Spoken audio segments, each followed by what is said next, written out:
So for us going through pain and hard times, it's actually an opportunity. And this is the key that we often miss. Let's say, for example, right, you're playing a game that has been rigged for you to win in the end. And let's just say it's basketball. So you've been told that no matter what happens, what the score is, what's done, that the score will be changed in the end to ensure that your team wins, and there's nothing that anybody can do about it to change that fact, right? So as you play that game, what would be your mindset if you keep missing shots? Or let's say the other team just looks more prepared, they're kind of dominating and all their shots are going in. Are you going to allow yourself to fall into a place of despair or self-pity?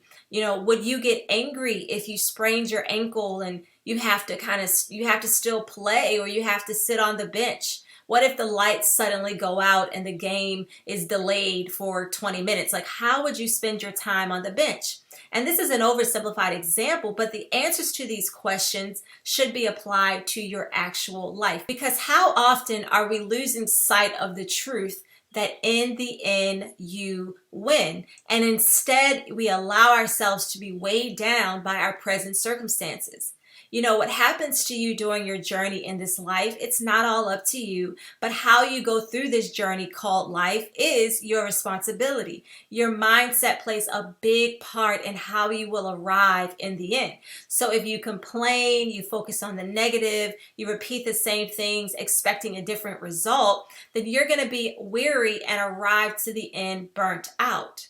If you forget that the victory has already been given to you, and in fact, it's true because you can look back over past experiences where God has had your back and things have worked out for you. But when you forget that, everything that is happening right now feels worse. It takes over your life and you remain heavy and weighed down for no reason.